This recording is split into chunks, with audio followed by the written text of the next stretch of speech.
2020 के आते आते ये अंदाजा लगाया गया था कि इंडिया की एग्रीकल्चर इंडस्ट्री 63,506 बिलियन रुपए की हो जाएगी। एग्रीकल्चर सेक्टर इतना बड़ा है कि ये देश की जीडीपी को भी बढ़ाता है और बड़े पैमाने पर लोगों का रोजगार भी इससे जुड़ा हुआ है। वैसे इस फील्ड में एक बहुत ही पॉपुलर जॉब प्रोफाइल है जिसका नाम है एग्रीकल्चर फील्ड ऑफिसर। देश के ग्रामीण क्षेत्रों में सरकार के बनाए गए नियम कानूनों को लागू करना और उस एरिया में कृषि व्यवस्था को मेंटेन रखने का काम एग्रीकल्चर फील्ड ऑफिसर का होता है। तो अगर आप इसे एक करियर ऑप्शन की तरह देख रहे हैं तो इससे जुड़ी सारी जानकारी आपको मिलेगी आज के इस क्विक सपोर्ट के वीडियो में। तो लास्ट तक इस वीडियो को जरूर देखिएगा। और इसके लिए सबसे पहले हमें समझना होगा एग्रीकल्चर फील्ड ऑफिसर के रोल को। एक एग्रीकल्चर फील्ड ऑफिसर को बैंक में स्केल फर्स्ट ऑफिसर के तौर पर चुना जाता है और उन्हें जो जिम्मेदारियां दी जाती हैं, वो है बैंक के एग्रीकल्चरल पोर्टफोलियो को आगे बढ़ाना।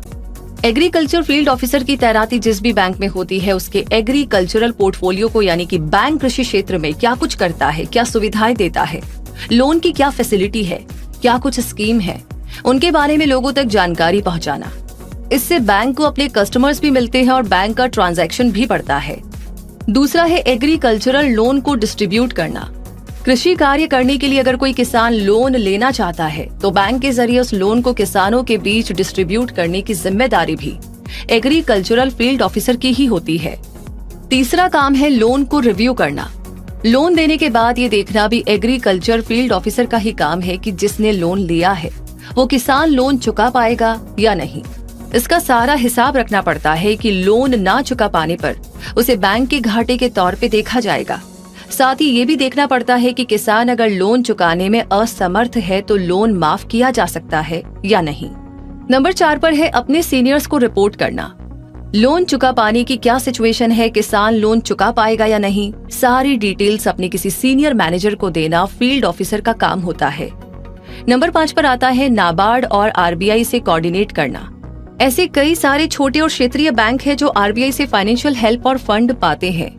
इन पैसों को सही से खर्च किया जा रहा है या नहीं और फंड्स का सही उपयोग हो रहा है या नहीं, बैंक की तरफ से ये जानकारी भी नाबार्ड या आरबीआई को देना एग्रीकल्चर फील्ड ऑफिसर की जिम्मेदारी होती है। इस प्रोफाइल पर जॉब पाने के लिए एक स्टूडेंट के पास सबसे पहले एग्रीकल्चरल इंजीनियरिंग या एग्रीकल्चरल साइंस की बैचलर डिग्री होनी चाहिए। इसके अलावा भी अगर कैंडिडेट एग्रीकल्चर के अलग अलग क्षेत्रों में जैसे कि horticulture, animal husbandry, veterinary science, dairy science, fishery science, agricultural marketing and cooperation and banking, agro forestry, agricultural biotechnology, food science, agriculture business management, food technology, dairy technology और सेरीकल्चर में degree holder है तो agriculture field officer बनने योग्य होता है। Agriculture में bachelor degree के लिए किसी भी स्टूडेंट का साइंस स्ट्रीम से हायर सेकेंडरी पास करना जरूरी होता है।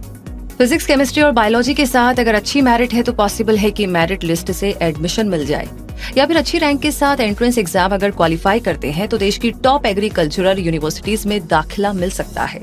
एंट्रेंस एग्जाम को all India entrance examination for admission यानी ICAR AIAAA कहते हैं। नेशनल टेस्टिंग एजेंसी ये एग्जाम करवाती है।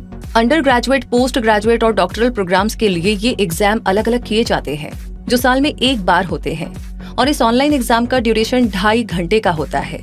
जब आप एक एग्रीकल्चर ग्रेजुएट हो जाएंगे उसके बाद भी आपको एग्रीकल्चर फील्ड ऑफिसर बनने के लिए IBPS यानी institute of banking personal selection exam पास करना होगा।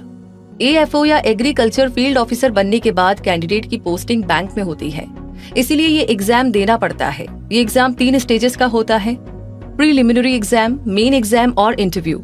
प्रीलिमिनरी एग्जाम 2 घंटे का होता है जिसमें इंग्लिश लैंग्वेज, क्वांटिटेटिव एप्टीट्यूड और रीजनिंग से ऑब्जेक्टिव टाइप के सवाल पूछे जाते हैं। सवाल हिंदी या इंग्लिश में रहते हैं। हर 4 गलत आंसर पर 1 नंबर काटा जाता है। 150 सवाल होते हैं जिन पर टोटल 125 मार्क्स होते हैं।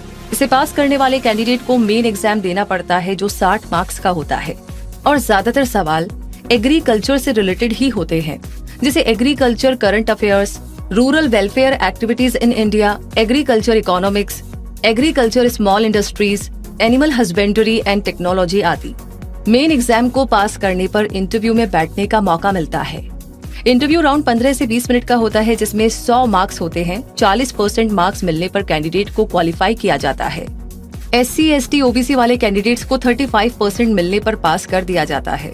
इंटरव्यू लेने के लिए बैंक ऑफिसर्स का एक पैनल होता है जो कैंडिडेट के बारे में banking sector, current affairs, general awareness पर सवाल करते हैं। इंटरव्यू के लिए अपने सारे डॉक्यूमेंट्स ले जाने होते हैं। एग्जाम में अप्लाई करने के लिए आपकी उम्र 20 से कम और 30 से ज्यादा नहीं होनी चाहिए। लेकिन SC ST OBC PWD ex serviceman, window या डिवोर्स्ड जैसी कैटेगरी के लिए 10 साल तक का एज रिलैक्सेशन मिलता है। IBPS agriculture field officer exam की तैयारी बहुत ही सिस्टमैटिक मैनर से करनी होती है, क्योंकि इसका सिलेबस जनरल नॉलेज, रीजनिंग और इंग्लिश लैंग्वेज के अलावा भी एग्रीकल्चर के लगभग सभी टॉपिक्स को कवर करता है। इसीलिए सही स्टडी मटेरियल के साथ तैयारी करना जरूरी है। इस एग्जाम को देने के लिए जनरल, OBC और एक्स सर्विसमैन कैटेगरी वाले कैंडिडेट्स को 600 रुपए और रिजर्व्ड कैटेगरी वालों को 100 रुपए की फीस देनी पड़ती है। आगे IBPS AFO स्केल 1 ऑफिसर की सैलरी लगभग 38 से 40 हजार रुपए के बीच होती है और इसके अलावा भी house lease, petrol, newspaper, mobile और क्लीनिंग के लिए अलग से अलाउंसेस मिलते हैं। अब हो सकता है कि किसी कैंडिडेट के अपने कुछ सवाल हो, जैसे AFO बनने के बाद क्या कोई बैंक में जनरल मैनेजर की पोस्ट तक जा सकता है?